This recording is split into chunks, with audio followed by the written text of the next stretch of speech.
I stood on the deck of Ss. Rajula.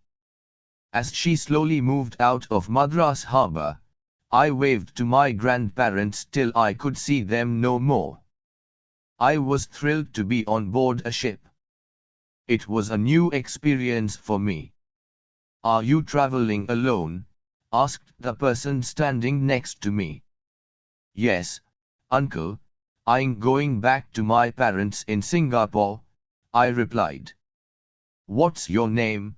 he asked. "Vasanta," I replied. I spent the day exploring the ship. It looked just like a big house. There were furnished rooms, a swimming pool, a room for indoor games and a library.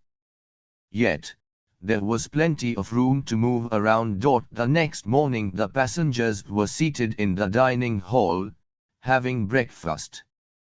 The loudspeaker spluttered noisily and then the captain's voice came loud and clear. "Friends, we have just received a message that a storm is brewing in the Indian Ocean. I request all of you to keep calm. Do not panic. Those who are inclined to seasickness may please stay in their cabins. Thank you." There was panic everywhere. An old lady prayed aloud, "Oh God, have mercy on us. My only son is waiting for me in Singapore." A gentleman consoled her, "Don't worry, madam, it's only a warning. We may not be affected at all." Another lady, who was sitting beside me, looked very ill. "Not rough weather. I'm already seasick.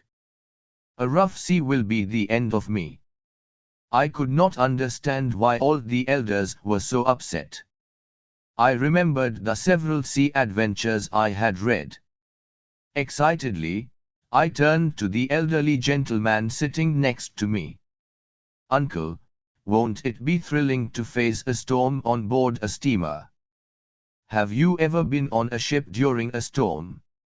"It can be quite unpleasant, you know," he replied rather severely. "I remember a time when the ship on which I was traveling ran off course. We were wandering on the ocean for a couple of days. I remembered my class teacher, an English woman, telling us in class one day, when I crossed the English Channel on my way to Singapore, there was a big storm near Gibraltar. The ship rocked to and fro. Everything in the cabins rolled up and down. Even the heavy pianos in the lounge went crashing against the walls. This made my imagination run wild." Turning to uncle again, I said, "Wouldn't it be fun if the storm broke when we have lunch? Then the tables, with all the food on them, would run away from us. And the chairs, with us sitting on them, would be a merry-go-round." Everyone round the table stared at me in horror. I thought to myself, "Oh, these adults, they have no sense of adventure. How dull they are." The storm didn't break, but in the evening a strong wind started blowing. The ship rocked to and fro, rocking and rolling to the music of the wind. Huge waves were dashing against it. Even though the deck was slippery, I was running around. That's when I noticed Uncle leaning over the railings. I ran up to him, thinking he too was enjoying the experience. "Good morning, Uncle, isn't it lovely?" I asked him. But he wasn't well at all. He was retching over the rails and looked rather blue about the mouth. I felt sorry for him. "Can I be of any help? Shall I call the doctor?" I asked him. He couldn't reply, but only held up his hand. As another bout of retching shook him, he leaned over the railings. At the same time a huge wave lashed the ship. It lurched violently and the man tumbled over the railings into the wild sea. For a second I stood rooted to the spot. Then I ran like someone possessed, shouting, and, "Help! Help! Man overboard! Save him!" I must have made a lot of noise. I heard footsteps hurrying even that early in the morning. Tears streaming down my face and shouting incoherently, I ran full pelt into an officer. "What's the matter? Why are you making so much noise?" he asked in a stern voice. I was surprised to see it was the captain.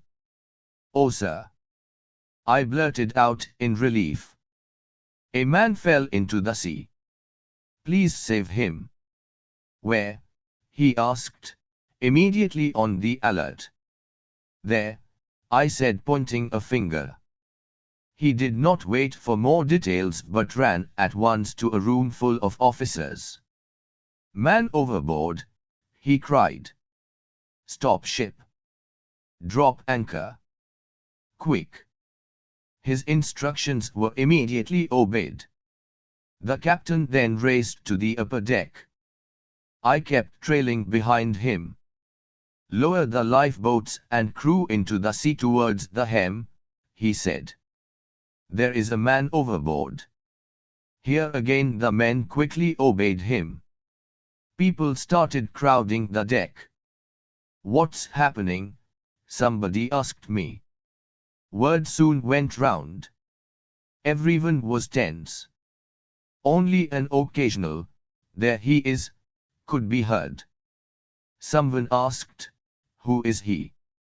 Another replied, "Don't know." Meanwhile 2 lifeboats moved towards the man. I stood close to the captain. In his anxiety, he gripped my shoulder tightly and I winced. "You are hurting me, sir," I protested. "I am sorry, my dear. The sea is very rough today. I hope my men can reach him in time." "My ship has never lost a passenger before," he said, crossing himself. He was watching the rescue operations through a pair of binoculars that hung round his neck. The boat was too far for me to see what was happening. I tugged at the captain's sleeve. "What are they doing, sir? Have they rescued the man?" I asked him. "They have caught him by the arms and are pulling him towards the boat." He was giving me a running commentary. "Oh, what bad luck! A sudden current has swept the man away, dragging 2 of the sailors with him." He sounded nervous. Just then he noticed the passengers crowding against the railings. "Keep away from those railings," he shouted. "We don't want another accident." The ship had dropped anchor but was heaving up and down. I borrowed the captain's binoculars. Now I could see the rescue operation clearly. The crew in the rescue boats threw a straw-in rope to the 2 sailors in the sea and shouted, "Catch!" Both of them were good swimmers and soon had caught hold of the rope. Then, with powerful strokes, they swam towards Uncle. One of them caught hold of him, while the other tied the rope round his waist. With Uncle between them and the rope secure, the sailors swam back to the lifeboats. The rescue team in the boats leaned over and heaved the 3 men into it. In a jiffy the boats were heading back to the ship.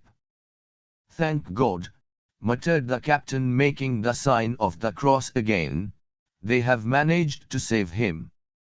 He turned to the passengers thronging the railings. "Please do not crowd round the man when he is brought up. He will need immediate medical care." Then he saw the ship's doctor standing with a couple of nurses. A stretcher was also being brought close to the railings. "Doctor, is everything ready for the patient?" the captain asked. Aye, Captain," nodded the doctor. The captain moved away to restore order on the ship. I edged close to the doctor and asked, "What will you do to him, doctor? Will he be all right?" I think so.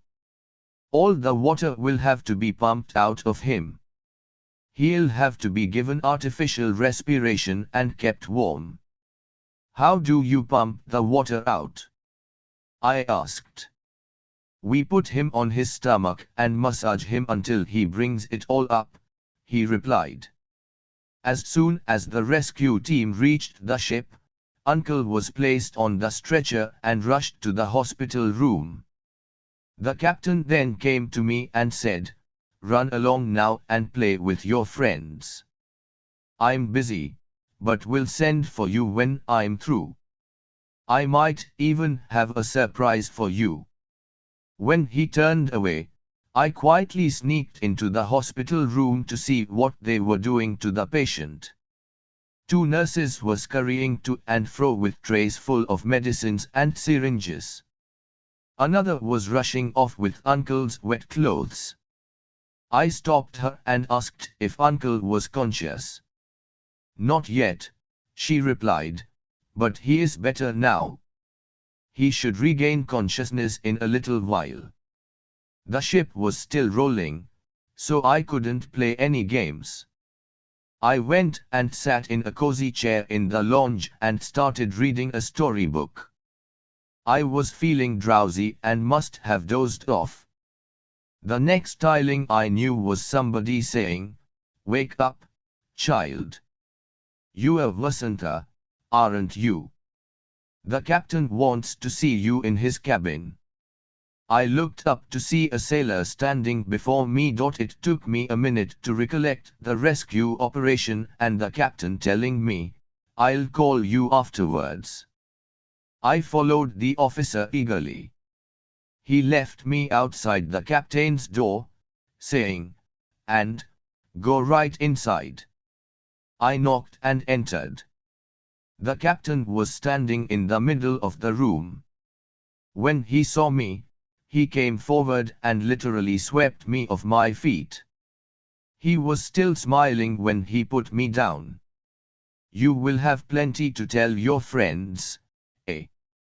Now close your eyes." I did so.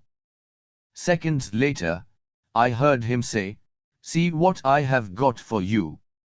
On opening my eyes, I saw a big brown box.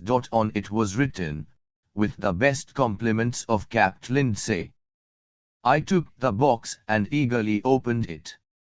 "Oh, what a lovely ship!" I exclaimed. "Does this really belong to me? Can I keep it?"